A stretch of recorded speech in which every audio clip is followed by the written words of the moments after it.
What could you say? Oh no. Hello. Today, I'm having an identity crisis. What to do. I think it's not even an identity crisis in the way that I look and things like that. It's who I am. Who am I? Who am I? You know?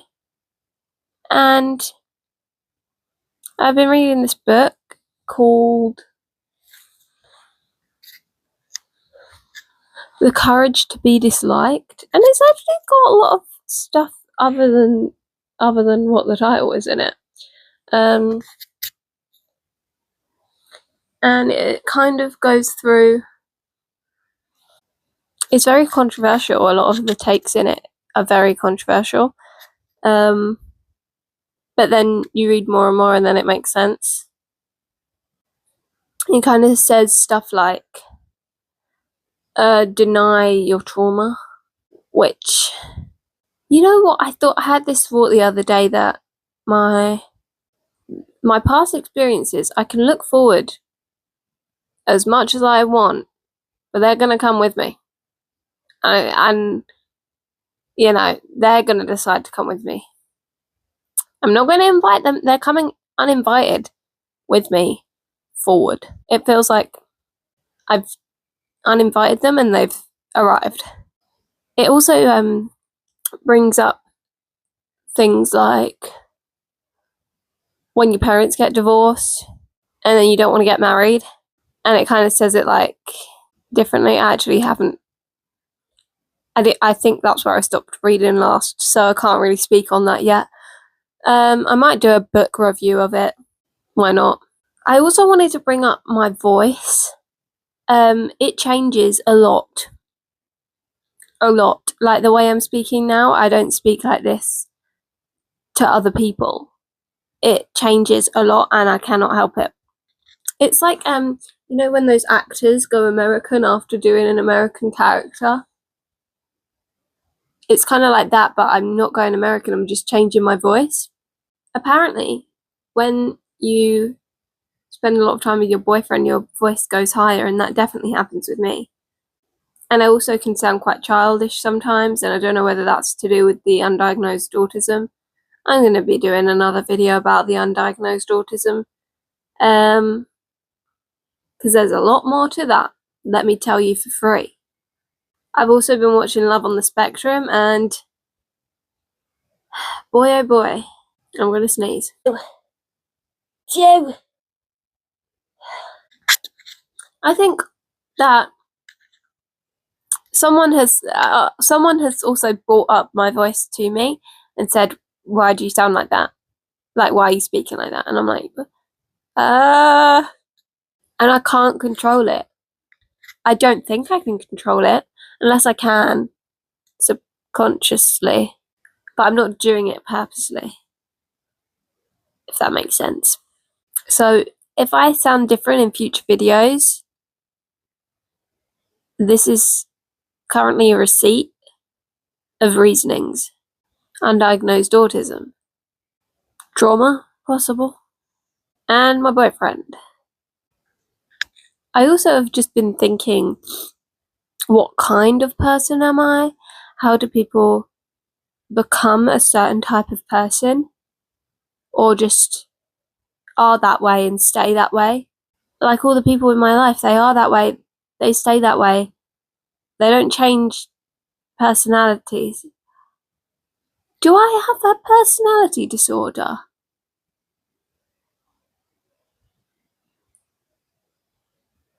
Oh gosh. This is going to send me on a rampage. Oh gosh. I actually got on here and I didn't plan anything to say. I don't know why I've done this to myself. And it's also like people say, oh, you can just change and become who you want to be. But then if I become who I want to be and change myself, then I don't know if I'm being myself now, or whether when I change myself to be who I want to be, I'll be being myself then. And then if I am being myself then, everyone will be like, what the hell, what are you doing? Like, you've weirdly changed. And everyone might prefer the old me. I'm working on becoming more comfortable with the fact that there's going to be variations of myself. There's going to be a really funny side.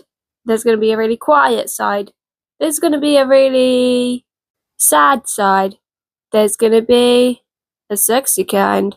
And there's going to be, there's variations, and people aren't going to see every side. That's a good way to look at it. That's a good way to look at it. I think the only person who's seen every side of me is my boyfriend. And I feel like with past boyfriends, I've gotten so heartbroken because it's like I have literally shown you everything physically and mentally. Yeah, breakups are hella tough. I also feel like when you're talking to a person who has done the breaking up, it's not really the same as being broken up with.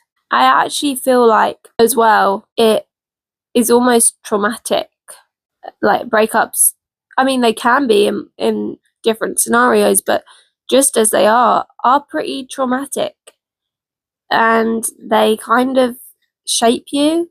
I remember going through my first breakup and no one really understood what I was going through, as they hadn't had one. And if they had, they were dealing with it differently. So, all in all, you end up feeling on your own because everyone deals with it differently anyway. The same as everyone deals with trauma differently. Some people might start taking up alcohol. Some people might cry themselves to sleep. Some people might get a rebound. Some people might go out partying. Some people might... Okay, I need to stop going on. And that ends up being like everyone kind of chooses different paths in how they deal with things. And then each of those people are feeling like they're alone in what they're going through, even though they might have gone through exactly the same experience.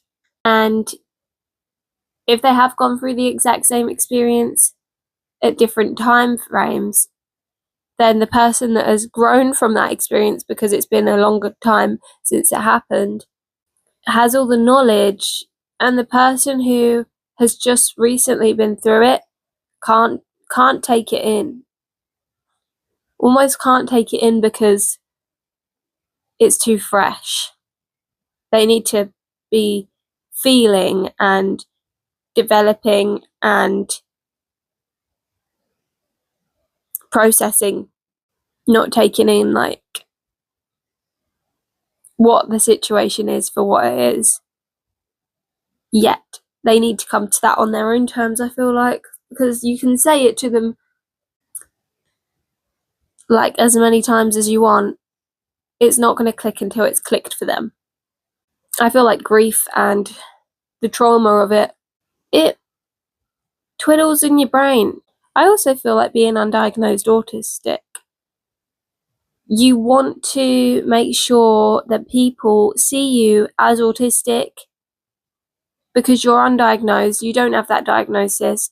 You want to make sure that people are seeing you as autistic because if they don't, it's back to year 7, you're the weird one. And people don't understand that. I'm like, when I tell people, oh, I think I'm autistic, they'll go, really? And I don't know if they're coming to terms with seeing all the signs after I say it, because they wouldn't say that. I went to, Asda a few months back, and there was a girl in there, and she said, oh my god, I love your skirt. And I said, oh my god, thank you. Thank you so much. And she went, oh, where's it from? And I said, blah, blah, blah. And then we just got into like a conversation. which was really weird for me. I don't talk to people. Comes with the territory. And she says that we end up, having a similar background, doing makeup and going to the same college and all of this, and we just get into like a good 20-minute conversation, and she ends up telling me, oh, like, sorry if I'm talking too much, I'm autistic, blah blah blah. And I'm like, oh no, it's okay, I think I'm autistic too. And she goes, oh, I thought so. Or, oh, I could tell. I can't remember what she said, but it's something along those lines. And I went, oh my god, really? And she went, oh, sorry, and I was like, no, thank you, like, it helps me to believe in myself, because I was masking the hell out of that conversation, and she still saw it. I also worry that when I eventually go to the doctors, and not the doctors, like the person that diagnoses you, blah blah blah, that they're not going to see it, they're going to diagnose me with something else, and then I'm going to be like, you are joking me, and then I'm not going to believe them, for one, and then I'm going to have to tell people that they diagnosed me with something different, and they're going to be like, oh, so you're just weird. I also feel like everyone's in the family. Everyone's in the family, that's for sure. And when you watch like something like Love on the Spectrum, I know it's a kind of a controversial show. There's a lot of Marmite about it. When I say there's a lot of Marmite about it, I mean a love-hate. Some people don't like it. Some people love it. I, for one, love it, but I can understand where the controversy is about it in certain aspects of it. But again, I've been watching it, and you just sit there going, yeah, I do that too. That's something I would say. Oh, yeah, that's what I do. And I also feel like when I do drop my guard, I will blurt out information like there's no tomorrow. I don't know why I'm talking about my undiagnosed autism so much. I actually wanted to talk about my identity crisis, but I'm pretty sure it's just the voice thing. Pretty sure it's the voice thing and the masking, which is connected to the undiagnosed autism, so, if anyone's watching this and knows what I'm talking about and has been able to follow my stream of thought, round of applause to you, that's for sure. Round of applause to you. Do I have a pink aura? No, I think it's the light.